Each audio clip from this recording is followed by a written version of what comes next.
Good morning class 7th।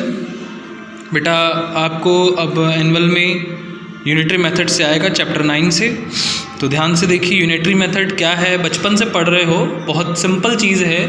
बचपन में जैसे पूछा जाता था कि बेटा बताओ अगर 1 टॉफ़ी 10 रुपीज़ की तो 2 टॉफ़ी, तो आप बताते थे कि भाई 1 टॉफ़ी तो 10 रुपीज़ की है, तो 2 लेंगे तो कितनी होगी, तो 2 से मल्टीप्लाई कर देंगे यानी कि 20 हो जाएगी, है ना। ऐसे किया ना बचपन में कि अगर 1 टॉफ़ी 5 रुपीज़ की तो 10 टॉफ़ी, तो 10 से 5 का मल्टीप्लाई कर देते थे।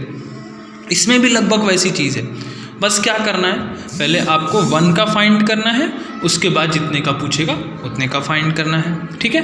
तो देखो दो चीज़ें हैं यूनिटरी मेथड में, 2 चीज़ें आती हैं। एक आता है डायरेक्ट वेरिएशंस या डायरेक्ट प्रोपोर्शन, और दूसरा आता है इन्वर्स वेरिएशंस या इन्वर्स प्रोपोर्शन, ठीक। यानी कि डायरेक्ट प्रोपोर्शन और इन्वर्स प्रोपोर्शन। अब डायरेक्ट प्रोपोर्शन क्या होता है, पहले डायरेक्ट प्रोपोर्शन पढ़ लो। डायरेक्ट प्रोपोर्शन मतलब ये कि अगर क्वांटिटी बढ़ी तो प्राइस बढ़ा, अगर क्वांटिटी बढ़ी या काम बढ़ा तो नंबर ऑफ डेज बढ़े। बात समझ रहे हो। जैसे अगर मैं बोलूं कि आपके पास एक डिब्बा लड्डू है, आपको उसमें 30 लड्डू है, रोज़ खाओगे तो एक रोज़ खाओगे तो 30 दिन में ख़त्म होगा। अगर 2 डिब्बा हो गया तो 60 दिन में ख़त्म होगा, 60 डेज़ में ख़त्म होगा ना। 4 डिब्बा हो गया तो और ज़्यादा डेज़ में ख़त्म होगा। तो कहने का मतलब ये है कि डायरेक्ट प्रोपोर्शन का मतलब यही हुआ कि अगर वर्क या अगर नंबर ऑफ एलिमेंट बढ़ रहा है तो उसकी प्राइस या उसको डेज़ जो लगे वो ज़्यादा लगे, तो डायरेक्ट प्रोपोर्शन होता है, ठीक। एक बढ़े तो दूसरा भी बढ़े तो वो डायरेक्ट प्रोपोर्शन होता है। तो जो 9A है आपका बेटा वो डायरेक्ट प्रोपोर्शन का ही चैप्टर है, उससे पहले डायरेक्ट प्रोपोर्शन ही पढ़ना है। तो हम डायरेक्ट प्रोपोर्शन ही पढ़ते हैं। इन्वर्स प्रोपोर्शन 9B है, तो जब 9B में आऊँगा तब आपको इन्वर्स प्रोपोर्शन क्या होता है बताऊँगा, ठीक है। तो देखिए डायरेक्ट प्रोपोर्शन 9A क्या है, कह रहा है कि if 15 oranges cost 110 rupees, what do 39 oranges cost. 15 oranges, 15 oranges का कॉस्ट दिया है 110 रुपीज़, तो पूछ रहा है कि 39 ऑरेंज कितने में मिलेंगे। ध्यान से देखो, पहली इंपॉर्टेंट चीज़ क्या करनी है, इसमें ये देखना है कि क्या दिया हुआ है, किसकी आपको दोनों क्वांटिटी दी हुई है और किसकी एक क्वांटिटी दी हुई है। 15 ऑरेंज यहाँ, 39 ऑरेंज यहाँ, मतलब नंबर ऑफ ऑरेंजेस तो आपको पता है, इसकी आपको दोनों क्वांटिटी दी हुई है। 15 का तो कॉस्ट पता है, 39 का कॉस्ट नहीं पता है, मतलब कि नंबर ऑफ ऑरेंजेस दिए हुए हैं लेकिन कॉस्ट फाइंड करो। तो क्या करोगे, जो चीज़ दी होगी उसको आप लेफ्ट साइड रखोगे, जो चीज़ फाइंड करनी होगी उसको आप राइट साइड रखोगे। देखो कैसे, देखिए नंबर ऑफ ऑरेंजेस दिए थे 15 और 39, ठीक, इसको हमने लेफ्ट साइड रखा।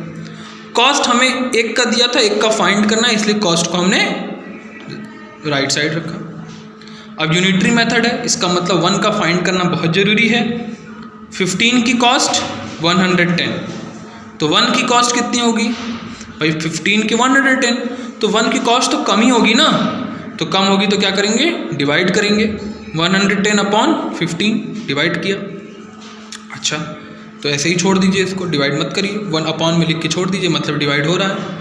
पूछा कितने की है, 39 की, तो जब 1 की इतनी है तो 39 के लिए क्या करोगे, 39 का उसमें मल्टीप्लाई कर दो भाई। जब 1 की कॉस्ट निकल गई तो 39 को उसमें मल्टीप्लाई कर दो, 39 की कॉस्ट आ जाएगी। तो वही किया गया, 110 अपॉन 15 इंटू 39। इसको सॉल्व किया, कटपिट किया, कितना है 286। बस यही ध्यान देना है आपको कि क्या दिया हुआ है और क्या पूछ रहा है।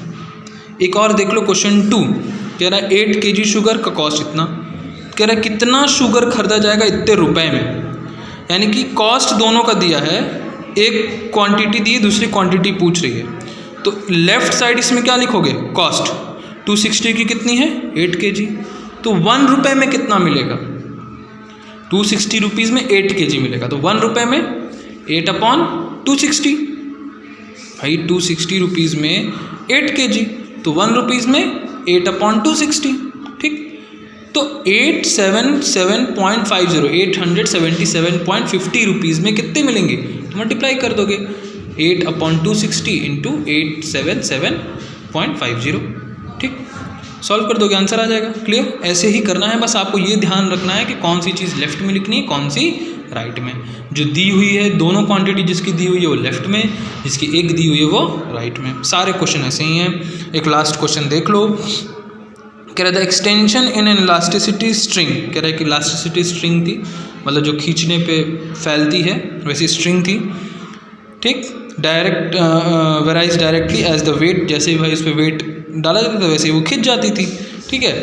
अच्छा, इफ़ द वेट इज़ 150 ग्राम, अगर वेट 150 ग्राम है, ठीक है, जैसे रबड़ बैंड होता है ना, जितना खींचते हो वो बढ़ जाता है, तो वैसे ही अगर बोल रहा है कि अगर 150 ग्राम का वेट बांधा गया उस पर, डाला गया उस पर, तो कितनी खिंच के आ रही है, 2.8 सेंटीमीटर वो खिंच रही है।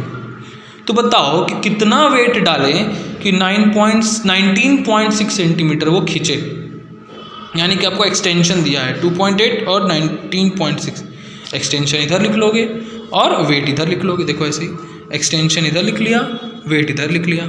2.8 सेंटीमीटर डाला तो 150 ग्राम, 1 सेंटीमीटर अगर केवल एक्सटेंशन होगा तो कम हो खींचेगी 150/2.8, लेकिन हमको कितना चाहिए 19.6, तो 150/2.8 इंटू 19.6। पॉइंट से पॉइंट तो कैंसिल है क्योंकि 1 डिजिट के 10 मल्टीप्लाई कर लो या पॉइंट से पॉइंट कैंसिल कर लो, बात एक ही है।